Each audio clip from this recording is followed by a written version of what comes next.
अगर आपको एक्सेल में फिल्टर का उपयोग करने नहीं आता है तो आप समय, सटीकता और कार्य कुशलता में भारी नुकसान उठा सकते हैं। समय की बर्बादी होगी, सटीकता की कमी होगी, कार्य कुशलता में कमी आ जाएगी, विस्तृत डेटा को मैनेज करने में कठिनाई हो सकती है। अगर आप रिपोर्टिंग का कार्य करते हैं तो रिपोर्टिंग में भी कठिनाई हो सकती है। डेटा मैनेजमेंट और निर्णय लेने की प्रक्रिया धीमी और त्रुटिपूर्ण हो सकती है। अब आप समझ गए होंगे कि एक्सेल में फिल्टर फीचर का उपयोग कितना महत्वपूर्ण है। ये एक ऐसा फीचर है जिससे हर एक एक्सेल यूजर को आना ही चाहिए। एक्सेल में फिल्टर एक बहुत ही काम का फीचर है जिसका इस्तेमाल डेटा में किसी खास एंट्री को निकालने के लिए किया जाता है। फिल्टर की मदद से आप बड़े डेटा सेट में से केवल वही जानकारी देख सकते हैं जो आपके लिए आवश्यक है, जबकि बाकी डेटा अस्थायी रूप से छिपी रहती है। इस वीडियो में आप एक्सेल में फिल्टर ऑप्शन के बारे में जानेंगे। फिल्टर अप्लाई करने के लिए डेटा टैब पर जाएं और फिल्टर ऑप्शन पर क्लिक करें। फिल्टर अप्लाई हो जाएगा। Ctrl+Shift+L की मदद से भी आप फिल्टर अप्लाई कर सकते हैं। फिल्टर ऑप्शन को सिलेक्ट करने पर डेटा हेडर में आपको फिल्टर का साइन दिखाई देगा, जैसे कि आप देख रहे हैं। अपने डेटा के हेडर पर जाएं। डेटा हेडर पर दिखाई दे रहे छोटे से तीर के निशान जहां पर ड्रॉप डाउन बना हुआ है, इस पर क्लिक करें।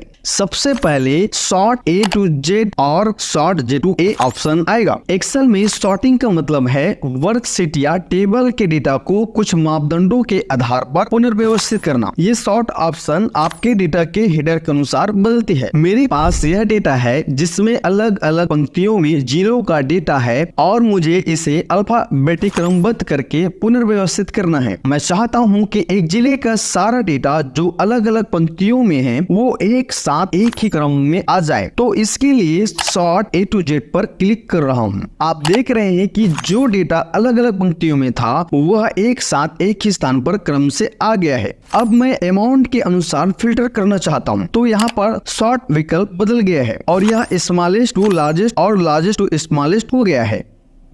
जब मैं स्मॉलेस्ट टू लार्जेस्ट करता हूं तो जो सबसे छोटा अमाउंट है वो पहले आ गया, और लार्जेस्ट टू स्मॉलेस्ट करता हूं तो जो सबसे बड़ा अमाउंट है वो पहले आ गया है। Sort by colour. जब आप अपने डेटा को बेहतर ढंग से समझने के लिए रंग का उपयोग करते हैं तो सॉर्ट बाय कलर सुविधा आपको समान रंगों वाले डेटा को एक साथ लाने में मदद करती है। यह सुविधा विशेष रूप से तब उपयोगी होती है जब आप डेटा को विभिन्न श्रेणियों या मापदंडों के अनुसार रंग कोडित करते हैं। जैसे कि मैं कुछ सेलों की फॉन्ट कलर बदल देता हूं और कुछ सेलों की बैकग्राउंड रंगीन कर देता हूं। अब मैं सॉर्ट बाय कलर में जाकर सॉर्ट बाय सेल कलर करूंगा तो जितने भी सेल का बैकग्राउंड रंगीन है वे क्रम में आ जाएगी, और सॉर्ट बाय फॉन्ट कलर करता हूं तो जितने भी फॉन्ट कलर में है वे एक साथ आ जाएगी। Filter by colour. Filter by colour रंग के अनुसार फिल्टर करना एक्सेल में एक उपयोगी फीचर है जो आपको डेटा को उनके रंगों के आधार पर छानने की अनुमति देता है।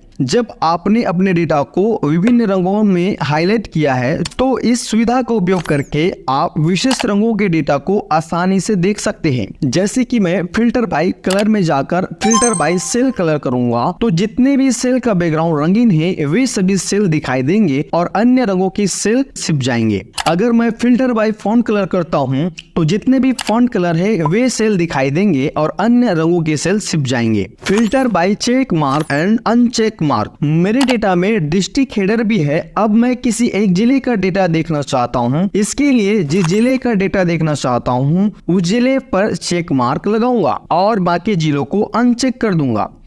जैसे कि मैं बस्तर जिले का डेटा देखना चाहता हूं तो मैंने बस्तर जिले में चेक मार्क लगाकर ओके कर दिया है। आप देख रहे हैं कि पूरे बस्तर जिले का डेटा फिल्टर होकर आ गया है और बाकी जिला छिपी हुई है। आप चाहे तो डेटा सर्च करके भी फिल्टर कर सकते हैं। जैसे कि मैं सर्च कर रहा हूं 16,70,000, फिर ओके कर देता हूं। रिजल्ट आपके सामने है। जितने भी डेटा इस अमाउंट का है डिस्प्ले हो रही है। अगर आप फास्ट तरीके से फिल्टर करना चाहते हैं तो ये करो, उस सेल को सिलेक्ट करो जिस सेल के अनुसार फिल्टर करना चाहते हैं, उस सेल पर राइट क्लिक करें और फिल्टर में जाकर filter by select cell value में क्लिक कर दें। रिजल्ट आपको बहुत फास्ट मिल जाएगा। आप चाहे तो 2 या 2 से अधिक कंडीशन लगाकर भी डेटा को एक ही बार में फिल्टर कर सकते हैं। जैसे कि मैं बीजापुर जिले की डेटा देखना चाहता हूं तो मैंने यहाँ पर बीजापुर सिलेक्ट कर लिया। अब मुझे बीजापुर में मुझे किसी 2 कंपनी की डेटा देखना है तो मैंने यहाँ पर किसी 2 कंपनी को सिलेक्ट कर लेता हूँ। अब मुझे उसमें से किसी एक ब्लॉक का पूरा डेटा देखना है तो तो मैं यहाँ पर उस ब्लॉक को सिलेक्ट कर ले रहा हूँ। आप देख रहे हो कि जैसे जैसे मैं कंडीशन लगाते जा रहा हूँ वैसे वैसे डेटा फिल्टर होती चली जा रही है। और फिल्टर को हटाने के लिए Ctrl+Shift+L बटन दबाएं, फिल्टर हट जाएगी।